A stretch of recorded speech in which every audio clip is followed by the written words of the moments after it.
How many of you have any sort of smartwatch, or you would like to have it, or you already have it? Okay, you are the crazy one, yeah. Because I know, like Nigel has a Whoop, you have a Whoop, you have both of them. That's even crazy. Who has Apple Watch? No one? That's crazy. Okay. So you know, anyway, you know about the continuous measurement and how important it is to, to track your life. I think I can dive in. But before that, by the way, today is not about SolarSCAD, it's all about you, and I want to share basically some data that we have recorded throughout the past 2 years, specifically from the oxygen point of view. So we dig in, I want to give you some sort of simple example, and then we go very deep with the soil profile. Then I come back to some sites like Sentosa, SICC, maybe Pebble Creek here and there to show you some examples. But before that, what I have learned during the past many years of working with greenkeepers globally, I know that if the turf is not good, golfers always like to put the blame on the greens and the greenkeepers. But the problem honestly always exists 10 cm under the surface. And this is what I want to talk about. So I'm coming from a team that we are expert in, you could call it soil science, like really deeply. And wholeheartedly we believe, and we have seen and we have observed for the past 20 years, that almost everything, every problem you have in daily basis comes from the soil. It's quite obvious, but how to see it, how to measure it, that's why I asked the Whoop thing. Like the people who has a Whoop know what I'm talking about. Adrian and Nigel. Whoop is all about continuous measurement in real time. Don't remove it from your wrist, charge it on your wrist, because they believe if you discharge it, or basically remove it, the disconnection of data creates disturbance, or you don't have a quality of data that you want to have in order to control your health or maintain it or improve it. Soil Scout and what we do is kind of a Whoop thing. So we are not Apple Watch, we are not other watch, we are Whoop somehow, and I wanted to give you that expression so we can dive in later on. So all the problems usually comes from within the soil, and in tropical specifically, one problem you have here is that the temperature is ideal, you have a lot of rain. You don't have a most problem many golf courses have in Middle East, or even south of Europe, let's say Spain or France or Italy, or even north of Europe with freezing, or many other part of the world, including US. So you're kind of have an ideal condition if I want to compare it globally, but you have a very crazy, unseeable problem. Like a good condition is also makes it quite tricky to control, because when you have too much rain, it's always difficult to understand what's going on in the root zone right now. So all of you are experts, you pretty much know moisture, you pretty much know salinity, temperature maybe does not make sense that much here, and obviously the oxygen as a new thing. But what I would like to show you today, I would like to show you how all of this together, meaning even more value, open up something that probably you never encountered before, and you can improve a lot of things in your daily practices, including the aeration. So we are going to dive into all these measurements in details. I would be happy to, if we finish this presentation, that we start understanding how being proactive with continuous measurement in real time could changes the way you live your life, to achieve your objectives, to get the budget you want, to have the best turf possible. Just by seeing it way beforehand, it happens on the turf. From the soil science point of view, this is amazing, guys. This is boring text, but this is one hell of a slide. And we have 20 years of data for that.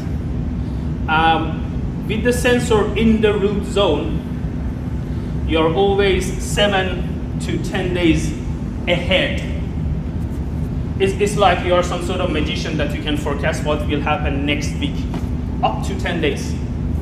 And this is by all means correct. I'm not talking about something fancy. This is the reality. That's why I talk about the smartwatch. Like these days, the smartwatch try to tell us that when you get the flu, like the Aura ring, which comes from Finland, which we are coming. So they literally have an algorithm that if you're going to have a flu next week, they tell you now. Is it magical? No, it's just the heart rate. We have a threshold of heart rate. If it comes a little bit slower, then we can have that. So it's a very simple mathematics. If the heart rate, I'm telling you like as a simplicity, if our heart rate as rest is like 10 heartbeats per minute, if it goes to 9.5, we may have an opportunity, not an opportunity, we may have a problem to get the flu. So as simple as it is. But the matter is that how to measure it and how to interpret in order to do what you need to do. I'm going to ask a question, but it's not about me. Yesterday we decided with Craig, so that Craig suddenly come up with some crazy question and see how it works. But I have one question first. I really want to know that during the rainy season, what's your main problem? It's too much water and waterlogging, the salinity buildup, or if anyone have an experience with oxygen, the low amount of oxygen. What is the first main problem you have? LG. Can you explain a bit more? Because of the compaction, the algae is growing up in the surface of the ring. Okay. And how you measure it? How you see it? There's algae at the surface. Yes. Okay. That's a good point. I didn't have any intention and I didn't know that you want to give me this answer, but that's something that 7 to 10 days can make a difference, because when you see it, it's already late to act. So you don't need to have that test when you see, or specifically when you don't need even to have oxygen for it. Moisture and salinity can give you the answer. I will go through the details later on.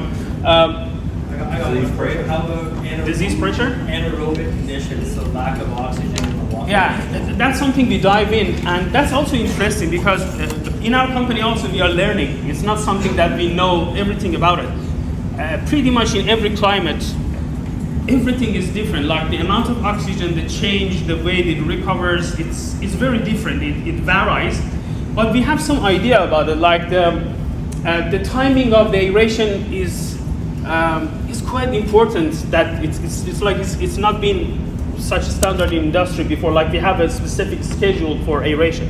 For instance, Rodney told me that they have 8 aeration per year, if I'm not mistaken, and he wished to have it like once a month. But the question is that, do we really need it? No one knows.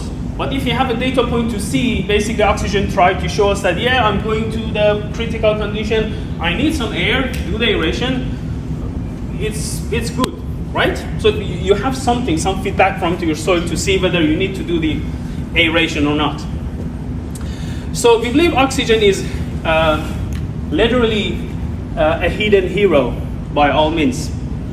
This is the fancy picture I just made with Notebook LM, just to show you what's going on. It's a simple showcasing of that. When you have too much water, obviously you have less room for oxygen. When you have less water, you have more room. That's the meaning of oxygen available in the soil. But I would like to open up the science part a bit. The amount of oxygen in the surface is around 21% point something.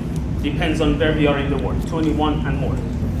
The maximum oxygen in the soil is 20.1 we ever measure all over the globe. And it comes down up to 13 and 12%, which is starting to get very critical. It's kind of a wilting point from the moisture point of view. And it's quite interesting that how this every percent of oxygen from 20 to 15 make a huge difference in the effectiveness of your aeration. I don't even want to go through whether you are doing the ninja tining or whatever other tining you use, but yeah, the timing and the amount of oxygen is quite correlated together. Like if you do the aeration and your oxygen at that point is 15%, it could have a very different impact on recovery. If you do it when it is 18, you will end up with something else. I will show you when I have a graph and then we have more deeper information. This is pretty much the problem we have here. Too much rain, obviously the limited oxygen. I want to emphasize on the endurance. I wish at some point we can come up with some sort of metric, like let's say if we can call it endurance 10, for instance. And what is our soil, what is Sentosa soil endurance 10 out of 10? So endurance is something that we are technically in the business, this is our business in the turf, endurance, every single day, and make it as best as possible for a long time. But somehow we don't measure it, we don't see it, we don't do anything about it. This is what we know, and this is the boring science part. If you do not have enough oxygen, there will be no reaction, or let's say combustion, to use the energy in the soil. And clearly, we all know that we can live even maybe a month or more. I don't know, some Indian monk or other can go further more, but we can barely hold our breath for a minute or two. So it's quite important to understand how oxygen is vital. I cannot emphasize more honestly how vital it is to know what's the oxygen level right now as we speak in different part of the golf course, and what's the value for you, from cost saving to objectives and everything else. It's simply very important. But to give you more perspective, probably some of you know about the VO2 max. Is a fancy exercise thing that, like, when you are exercising or running, how much oxygen, maximum oxygen you can take in actually. And the meaning is that if you have the maximum VO2 max, is like that you can run or walk uphill, and you can still do it for a longer time and with less fatigue. But when you have a lower VO2 max, you get tired very fast and you cannot simply do what you need to do. This is something that I want to show you, like the VO2 max of the soil, if you would call it. Because in this business, it's all about VO2 max. It's not just the oxygen for being there. It's not the ag business. It's a VO2 max business here. So, question. How many times you aerate your golf course per year? 4 times?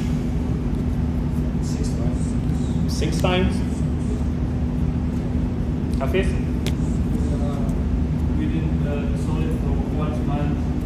So 12 per year, roughly. And you still have that black layer thing. We discussed about it, yeah. Adrian, how many times you do? 6 weeks. 6. And Wyoming? 6. Andrew? Every month, sometimes twice a month. Twice a month. Sometimes. Even with Saber. Even with Saber. Interesting. So, but the question to ask next is, at what level? Not big holes, small little, it's either ninja tines, or it's quarter-inch tines, or it's solid tines. It's breaking up compaction. It's allowing it to breathe again before we tighten it up and reset it. We do it so frequently we don't have to pull a big hole. Yeah. So we're moving more organic than doing 2 big holes a year. How do you decide whether it's going to be solid or hollow? Is that purely based on OM? It only goes to solid if it's raining and we can't afford to take nuts. That's good. I'm going to show something with the graph to see it. And Brett, by the way, what's your experience in the previous golf course, for instance? 6 to 8 again? Depends on the time size, yeah. Every month, something. Okay. I want to tell you something shocking, but it's not something crazy that I come up with, and we waited a long time to say it out loud. And it's not a stunt or anything. The oxygen sensor is active in 25 golf courses globally. I would like to share with you that the number of aeration does not matter that much compared to the timing of the aeration. We have some golf courses that they could achieve 2 times per year. Not in tropical, you know, don't think like that. But they achieved it because they're supposed to do it 5 times a year. So it's already an achievement from the health point of view of the soil. It's not about, I don't care about the cost, which is something obviously managers care a lot. I'm only talking about the soil health point of view, endurance. So this is something that they could manage to achieve just by finding the right time of the aeration. And this is really interesting. So I'm going to have a couple of slides with a little bit more technical, if the picture shows well or not. I don't know how much you can see, but it's a little bit of root here. There's some black layer there. If I want to ask the question, what is the condition of this? I mean, out of 10, if the 10 is best, what number you give to this soil profile in terms of healthiness and everything? 5? Not bad, yeah. Any other idea? If the picture is clear. Yeah, 4 or 5. That's right on the spot. Now see the data on it. We have all these scary graphs on our site, Soil Scout, but I want to show how simple it is to understand what the hell are these meaning. What you see is the 2 location in the green, very close by. The pattern of the moisture and irrigation is almost the same, right? But what you see in the oxygen is 2 very huge, big difference. And the picture you see is this one, the blue one. I think I already explained enough. Like just by seeing the graph, you are able to tell me why you see that picture and why that happens and why that black layer or some other problem. So the idea is that even if you have a very controlled moisture environment, which is what we are expert at in majority of the golf courses, because irrigation is an old technology, it has been developed for years. We all know a lot about it. But what we don't see is this part. And honestly, I have to admit that not many golf courses are having like every technology like Sentosa with sub-airs and fans and this and that, which I will show you that how effective it is when you use those technology. But just by monitoring this, you're able to preventatively see what's going on and have some plan for it. So this is a golf course that they try to resist, not change the moisture for forever, which is normal. We are all human. We live in a certain way. We don't want to change our life. If I want to get up at something and I want to have my breakfast, no one can change my life. I want to have my breakfast for God's sake. It's my breakfast and I have to take it. But we always have to reach to some certain level, and the doctor tells us that you know, you're going to have this problem, so you have to stop having some sugars. Oh my God, what a PD, I don't want to have my, you know. It always have to have something that you start doing things. But the whole idea is that try to see it, and it's not something fancy. You can see that like there is a green zone here, and we call it the green zone is a good zone. Like if you stay there, automatically everything should be good and optimized, automatically, because this is what soil wanted. When you are here, from the oxygen point of view or moisture, it means that if it's a moisture, it means that the water is still available, but the root needs to spend 5 to 10 times more energy to pick it up. It means the stress. And by oxygen means like every single day, let's say every 1 hour, someone comes to you and hold your nose and for 30 seconds, and then leave you to live your life. So it's basically suffocating you every 1 hour that you cannot breathe for one minute or something. Then you see this one. This creates black layer Hafiz, as we discussed.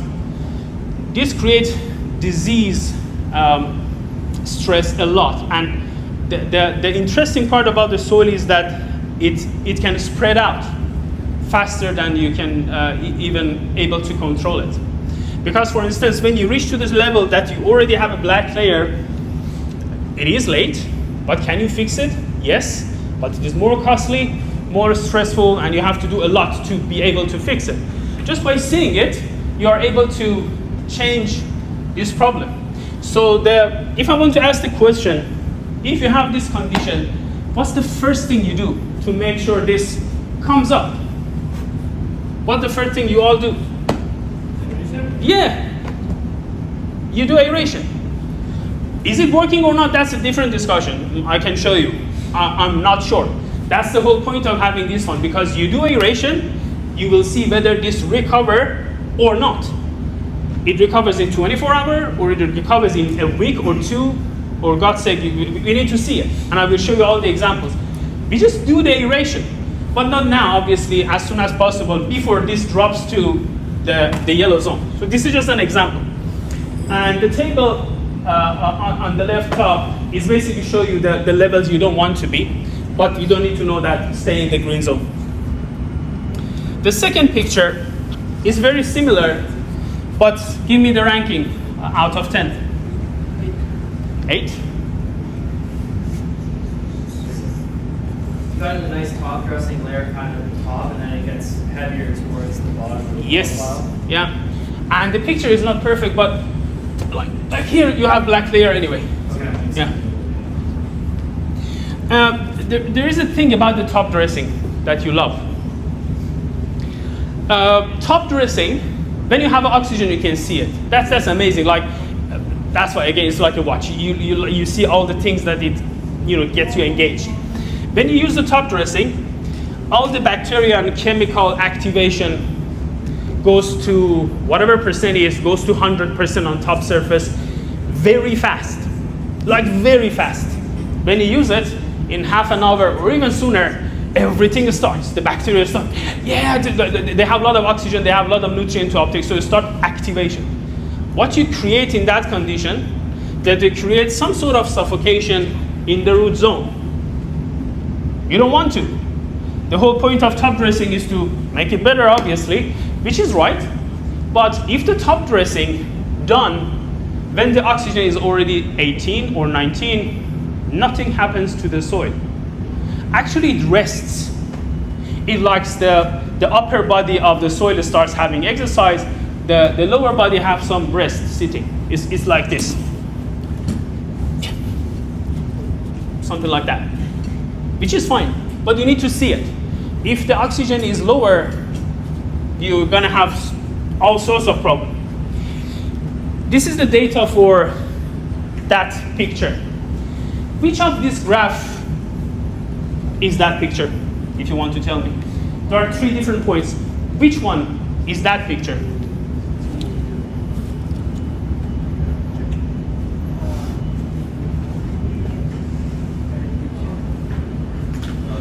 Which one is the one that's doing the, are all 3 of them? Right here, when they all sink to the bottom? That picture is basically one of these 3 graphs. And you already give the rank of 7, 8 something. So that picture resembles the red or green or blue. That's the blue one. That's the blue one. Yeah, I don't have a hat yeah, that's my problem. Next time I will have a hat. That's exactly what I want to hear from you guys. The graphs is not something crazy that's only for scientists or people like that. It says loudly what the problem is.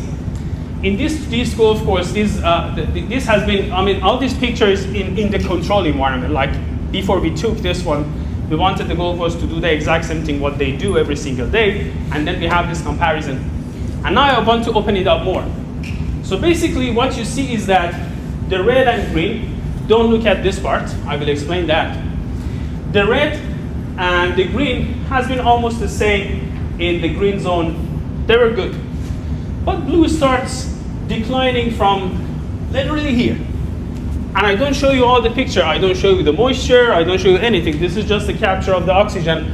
But there has been so many overwatering in this particular spots. But anyway, what you can see here is that you can see your oxygen declining. And you want to make sure that you do the aeration before it reaches to the yellow zone. It's simple, right? You have some schedule, but you do the aeration for a reason. You want to add maximum oxygen in the soil. You want to have the best recovery, the lush green. So you want to do it on the right time, correct? But the way they done it is this point.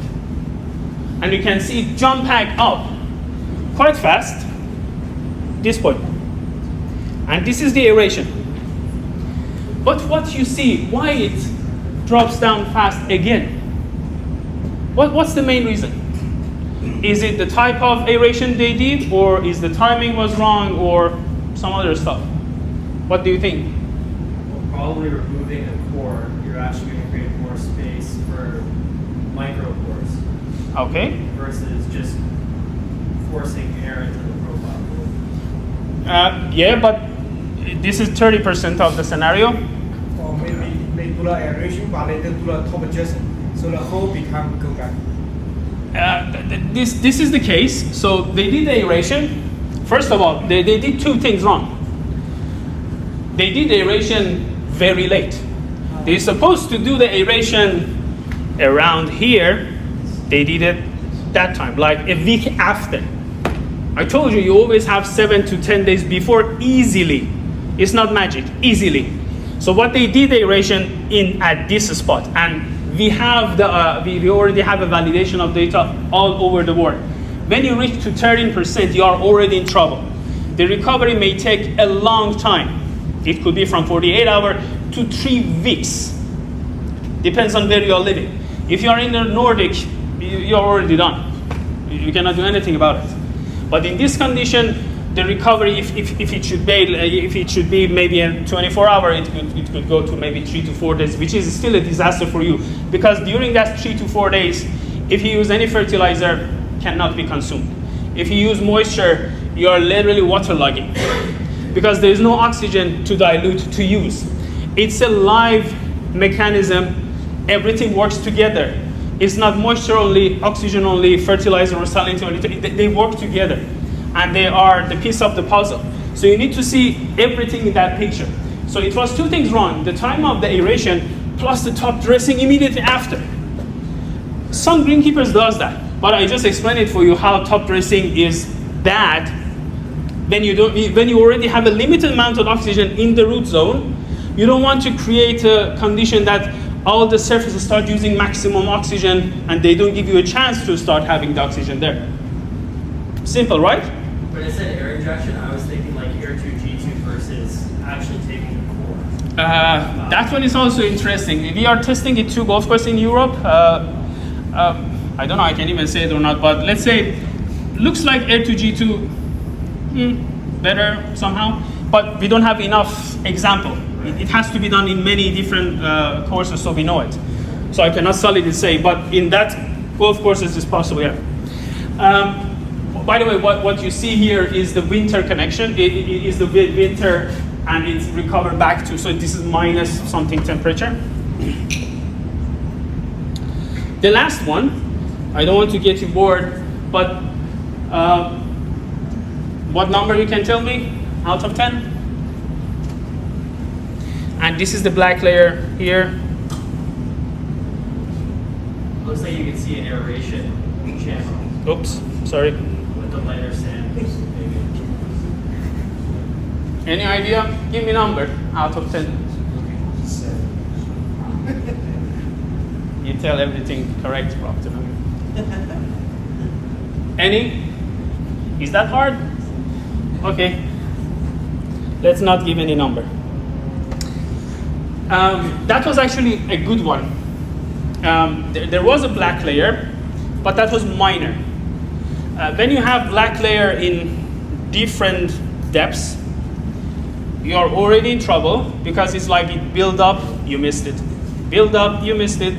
And you can see it in the soil profile, like soil profile tells you loud and clear that what are you doing to me? This is the whole point of the soil profile. It says a lot of things.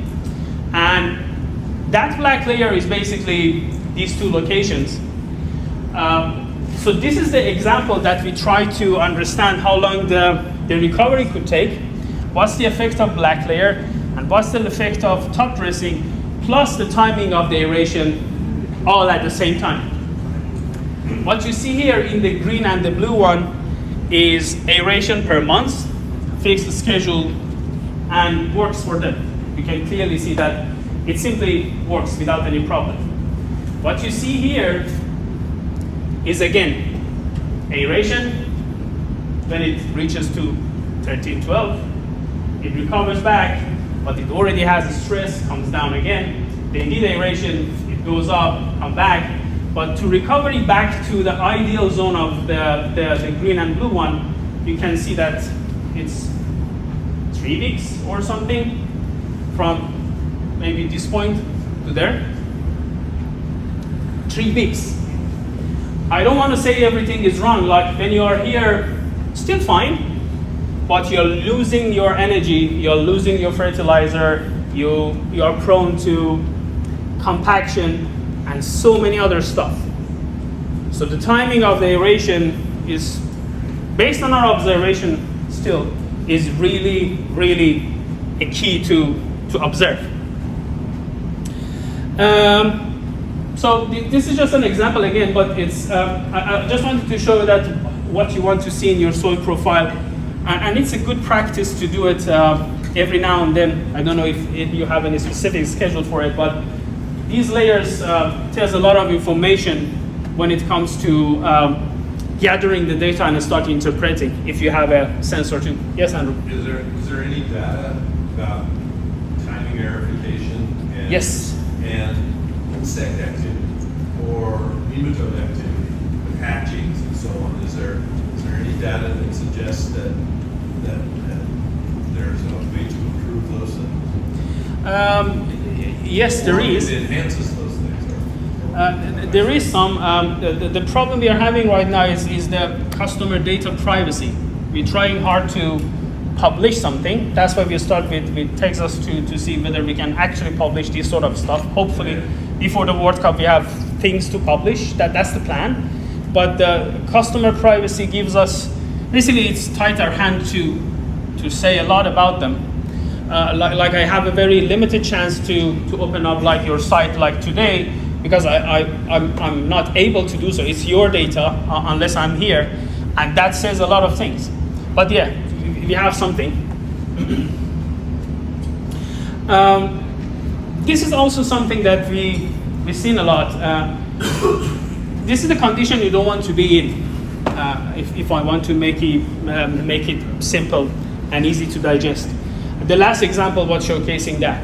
Just by seeing what's the oxygen at like every single day, you can start preventing and controlling the condition of the soil health. And this is the last slide, because salinity is like, we had this discussion with Rodney, like the salinity apparently is not a thing here, it's a thing in Middle East. However, if you ask us, we believe all the aspects of the soil is a thing everywhere. And this is from tropical, and I want to show you something and ask you what do you see. 2 different conditions, 2 different golf courses. That one is India, this one is in very close by to you. What you see in the salinity, the top one is a flat line forever, right?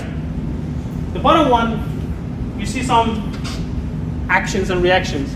The question, which one is healthier or better, just by seeing this, if that makes sense? Healthier. Which soil is healthier? Can I ask? Yes, Can yes. I ask before that question gets answered? Yes. What influenced the graph to be so seismatic in the bottom? Was that rain? Yes. 70%, not 100%. So big flushes allowed it to sink or rise? Rise. Okay. I guess I would probably say the top one is healthier because it's more consistent, but I'm not really sure what I'm saying. It's good you just said that's the idea, and I'm here to explain this and ask you, please check the salinity in the tropical. It's a big deal. It's a big deal. To give you the answer,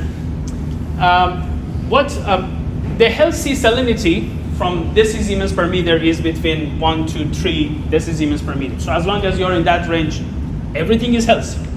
In the soil, generally all over the world. What you see on top is that what you call it leaching, flushing, or gross flush, something like that. Constantly flushing, meaning that you put some nutrient, you do what you do, nothing, it's like again, you have a watch, you see your heart rate, it shows 0, and again you show 0, it's like you are dead or something, just to resemble the condition. It's absolute 0. Is it bad or good? There's no such a thing as bad or good. But if I want to compare top one with the below one, this is the healthier soil. And Andrew is correct, he doesn't have the context, I have a context, so it's a rough question to ask without telling you that what I'm going to ask. But what you see here is the normal photosynthesis of the soil and the reaction to the nutrient pickup. So when you see graph like that, it means the soil is actually doing what it's supposed to do. The chemical reaction. There are some nutrients, there is enough oxygen versus moisture, you see the reactions. But interestingly, out of these 3, which one is best? That would be the second question. The one with the minimum spike, like this is not even a spike, honestly. There are some places that the spike is crazy. I have to go to Middle East and show you. It blows your mind. The salinity goes to the moon and come back, and it's like a heart attack every single day. That's the problem, by the way, they have there. But this too is quite smooth in terms of picking. Like, I am doing something, I'm good. It's not 0 heart rate, it's something. That is fully leaching every single day. Sometimes you need to achieve that, depends on the condition. That's a different story. But this is the condition that you could call it normal, relaxed, cool, I'm doing what I need to do. Does that make sense to you? Okay. This is something that you can monitor somehow your nitrogen part of the fertilizer with it. Like if the soil has enough oxygen and it's balanced and you use the fertilizer, you're able to see this pick up in hour and a half or so. That's a good indication of that too. The labels, you have like links 16 wet and open, 15 dry. That's just the locations where the soil scout is, like in a dry area or in a wet area? That's the good spot. I thought I don't have time to explain it, but it's a good point. Yeah, this is the name of the locations the greenkeeper wanted to put, so he knows where they are, which every greenkeeper does. And every greenkeeper also knows that which spot is high, which spot is low, and average. So they put that, and that's a very good point. That's the problem of being wet. You know, the graph shows it. When it's wet, you don't have, it's not about the nutrient or the type of fertilizer you use or timing of the fertilizer. It's an oxygen problem. When you are wet, you simply do not have an oxygen. When you do not have an oxygen, you cannot create the chemical reaction. You cannot pick up the nutrient. That's why I started with oxygen, because it looks like that's really a hidden hero. It's something that you need to see more often, and I really suggested you to start using it, because it changes the way you manage your turf. And now I would like to show you basically I have still 2 slides. Yeah. Another notebook LM I just generated now, but that's a very good. I could not even do it myself. These three is something that you want to measure at the same time.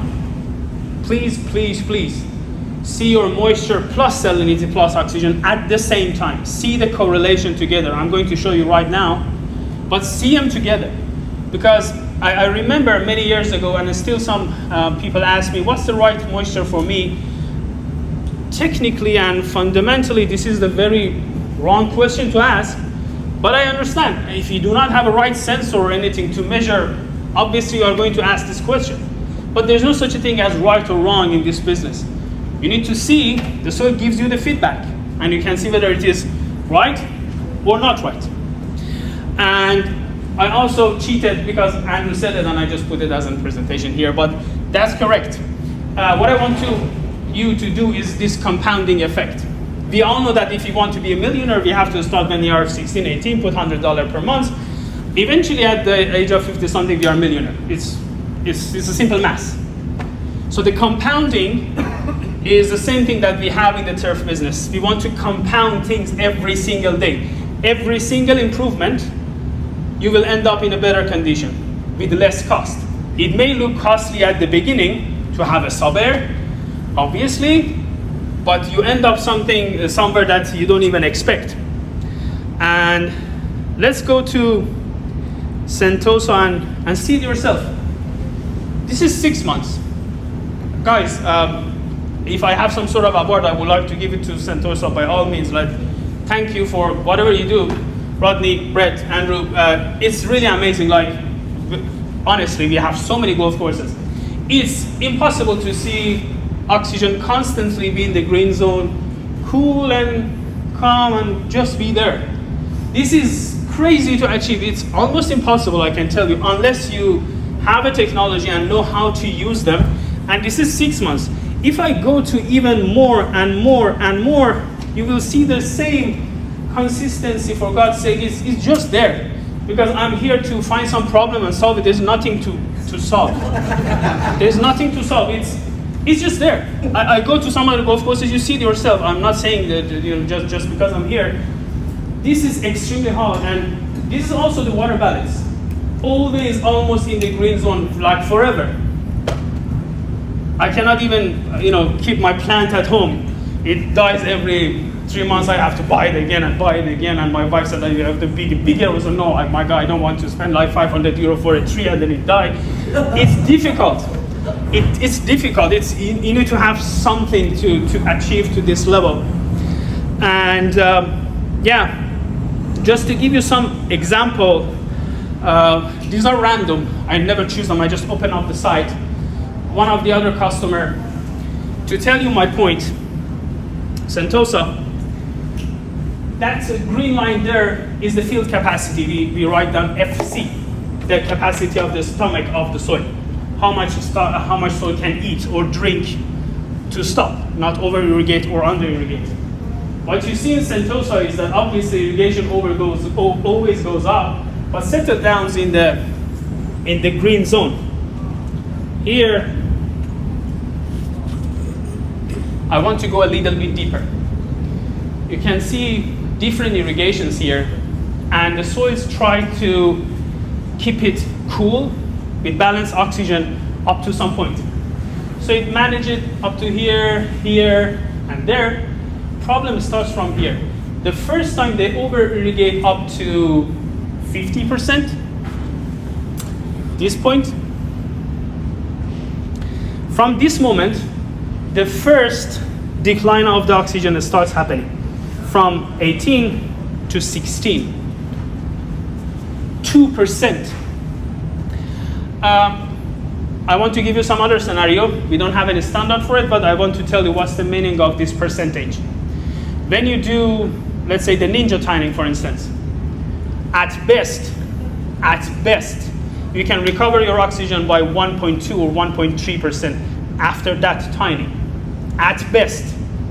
Because the oxygen is analog. It's not like a moisture, it goes up and down. It slowly goes up, slowly comes down. That's why it gives you the opportunity to be proactive. Do it when you need it. And you cannot do magic with the oxygen suddenly comes up. There is no such a thing. If you have an oxygen problem, it persists. That's why we have a disease pressure. Disease pressure means constant, less oxygen, scientifically up to 2 months, over irrigating constantly again and again and again, then you have a disease. You have black layer or anything. It's a constant problem continuously. It's like a chronic problem in our body. So after they did that, they lost 2% of the oxygen, and they did not even aerate for that. And then they had the bigger irrigation, or rain, I don't know what is that, up to 75%. And suddenly it drops to 13.5. You can see it yourself, it's quite simple. After that, there are so many things to it. first of all, soil is telling you that even if you go up to 50% overwatering, I can somehow manage. This is what soil tries to tell us. But if you go to 75%, I cannot manage anymore. That's also a very interesting thing. Like when we say over-irrigation, it means what? Up to 10%, 20%, 100%, 200%. There's no such a thing as simply over-irrigating. Each point has its own way of over-irrigation. Sometimes up to 25% or 30% of the field capacity is not over-irrigation. Soil is healthy enough, can handle it. As simple as this. You see the Sentosa. It goes to 25% over, drops back, no problem. It's not something magical here. Obviously, there is a cheating, which is sub-air. But still, as a human, we can do the same cheat. You don't need to necessarily have the sub-air if you don't have a budget for it. But you need to see it. I mean, if I don't see any feedback from my soil, how am I supposed to fix anything? I have to see it. But when it comes to 75%, that's the killing. Like it's exactly the killing moment. It drops to 13.5. And see it yourself. This is on 26 January. It took, this is 15th February. So 26 January, 15th February. And you may say, okay, it will recover. No, it does not. I mean, the soil is again alive. If they wanted to use top dressing, they could kill it immediately. Hopefully they did not use top dressing. These are the golf courses that we are talking with Greenkeeper like a daily basis or weekly basis. So we try to help them out, see the data to create the more value. But even with controlling the top dressing and these and so many other stuff, 3 weeks is a lot of time to lose. 3 weeks losing the fertilizer, if you want to call it. 3 weeks lose of manpower or anything you do. Soil does not respond anymore. It's like you already have a heart attack, you go to ER and you are in the hands of the doctor whether you can recover or not, God knows. You cannot do anything about it because you're not normal anymore. That's the whole idea, be proactive about it. Otter Creek, one more example. This is also interesting that you can see that when the water goes to 75%, it drops very fast. I don't want to say that if you go to 75% field capacity, oxygen is going to happen something bad. Suddenly happens in these 2 US clubs like that. It's not always everywhere the same, but what you can find out of this, what is the over-irrigation means to you, 10, 20, whatever. What's the effect of that over-irrigation to the oxygen? And when to do the aeration and so to make it stable, Now you can see what I'm saying, that how Sentosa easily do it. Like you see that how smooth is that? And this is only 31 days. Like if I go, you will see the problem. This is 3 months. And in 3 months, they basically lost oxygen 2 times. And this is Sentosa. Just one random example. I asked Wyoming to show SICC. They don't have oxygen yet. Unfortunately, Wyoming should have oxygen sensor. I want to show you the salinity for this. And this is, again, it's random. We already learned together. If you want to say this out of these 3 locations, which one is the best or healthiest or most optimal? From the salinity point of view. Don't see anything else. Which one is the best? Or which one is the worst? And then Wyoming can say it because he's the greenkeeper, so he knows it very well. Which one is the worst? Which color? Seriously? Like I did nothing, actually? Okay. Yellow. Yeah, that's simple.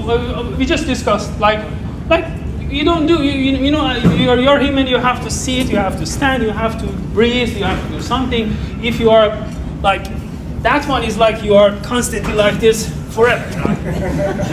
That's the meaning. There is no other meaning to it, honestly, because it's not active. So these 2 are active. So this is how simple this fancy graph means. It's designed to ease your life for you. But it's getting even more interesting because I need to see what Wyoming is saying. The yellow one is actually the one that is very close to the field capacity from the moisture point of view, is the best one. But how come in salinity is like that? And what's the meaning of that? Before I explain, well, I mean, which one is the best among this randomly? Because we put the sensor on the first spot and the lowest spot, then this test, the yellow one is the beginning. Okay, so that's the new one. Okay. But do you have any, like, if you want to give a ranking, which one is the best, if that means anything? Yeah, I think the red one. Are you sure? You don't, for the sake of me? Okay. You know, that's the thing, guys. I want us to understand together how simple it is. That you are already expert. You know your wet spot, you know your dry spot, and you know which one is the best. Wyoming just said that this is the best one, and obviously this is the new one. So it's just the data is going to build up. But this is how simple it is to use the data and validate what you do every single day. Go for the budget that you want to have, and basically achieve your goal. And I think I'm going to stop it. And Vanya. Yeah, well, Bahman is our sales director. I'm Vanya, CMO of the company. And before the last slide, let's take a deep breath all together. Inhale, exhale. So our brains just got oxygen. We all know, learned, oxygen is life. 3 weeks without food, 3 days without water, and 3 minutes without oxygen, and human being is coupled, right? So therefore, now when we are having oxygen, read this. Nelson Carroll from Sentosa Golf Club. He justified the board of directors and the GM $40 million renovation because they realized when they saw our data from our sensors that, hey, we can't keep the Seminole fast anymore. The legendary Donald Ross's pause. And therefore, they made this renovation in order to keep the experience as it is. And that's about it. So our sensors come from Arctic Finland. Imagine -20 degrees. If they work there, they work anywhere. Those are, we call them like Land Cruisers or G-Wagons, so built as a tank. And therefore we give 10-year lifetime guarantee to all our products if you buy 5 sensors or more. Yeah. Please come and ask questions, but that's about it. We are proud to say that we think that our products are the best in the market. Besides salinity, temperature, moisture, they are the only one in the world, the only one having the patent to measure oxygen, which is life. That's it. How big an area does one sensor measure? One square. Technically, it's 1 square meter, but it's a wrong question because the positioning of the sensor matters. Let me show it with the Sentosa again. There is a thing to it, and almost every golf course is the same, pretty much. So you don't need to have, let's say, hundreds of sensors to cover everything because it's unnecessary. What you need to do is that, again, talk about the human. If you have a problem, you go to the special doctor for that specific problem because we want to diagnose it from that point of view. So we always start from the problematic area or the wettest spot, and then we expand it slowly. This is the way we do. So greenkeepers already know the problems, already know it. So we start from there, we gather information for a month, and we say, okay, this is that, let's do this, let's do that, you start fixing. And after that, you slowly expanding to the locations matter to you. Maybe Rodney can explain why he put it in this location, because I have no idea, but he knows the course. So it's about where to put them, and then you are good to go. But we also advise where to put, so we make of course, together a plan. If you want us our advice, we provide it for you. Have you got any data on courses pre-sub-air and then after sub-air, just on the oxygen recovery and the difference that actually makes? I think we do, yeah. Care to share? Or? I find some way, possible. And this before-after thing is quite interesting, like in many different cases. That's why we do it to understand more, to create this sort of presentation, because it needs to have a context to understand what's going on. And just And let's be in also, touch. From what you were saying, solid tining, displacing, especially if you've got black layer, displacing the soil sideways, top dressing, worst thing you can do for oxygen in the soil. Yes. Even with a porous sand. I agree. But not many people do that. You know, we are all human. We have our own ways. It doesn't matter how much we explain. They don't do If you're it. solid tining and taking a load of solid tine, it's not practical to leave the holes open, which is what would be ideal for oxygen. So the sand selection make a huge difference to the oxygen recovery after a rain. You said like before and after aeration. Do you aerate over the sensor, like, or do you take the sensor out and put it back in? Rodney? Currently, we put our sensors at 3 inches, 3.5 inches, so we can aerate over the top. So the time. We don't actually remove the sensors. We don't. If we were to put the sensors at 1 inch or 2 inches below the ground, then this would happen. Destroyed enough of it that we've learned Yeah. stay below them. Well, we have it. And the key is honestly is whoop. I mean, Nigel can explain. Like the whole idea of selling this whoop without the display, nothing, and very expensive, by the way. No, compared to Apple Watch, I mean, you have to pay subscription and everything constantly. You don't own it. The whole idea is that continuous, no disturbance, no removing, give you the higher quality, and we are 100% agree with that. 100%. I cannot agree more. I can tell you that, because you learn the behavior. You don't measure anymore. You understand the behavior of your coals, green by green. That's really valuable. We also have pretty good example, even though it's not from the same like the climate region.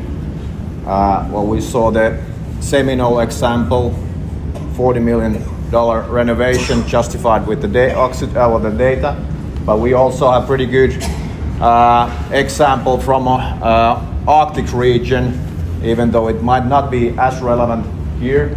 Still, one of our grandmasters also, so one of the top superintendents, Janne Lehto, who's from Finland, MGCGCS, a certificated guy. He cut the aeration times by half just by because he witnessed after 1 year of usage the oxygen sensors. He realized that, hey, I can actually start to trust on the data and lead with the data. And what it means, obviously, cut the aeration times by half, more opening hours, everybody's happy. Players are happy, better turf, course is happy, manager is happy, he's happy. So, and actually our oxygen sensor's name is Happy 100, Happy 100. So happy in Finnish means oxygen. So be happy and breathe, and let the soil breathe as well. This is the golf course one I said. This is in Finland, and harsh winter, still winter.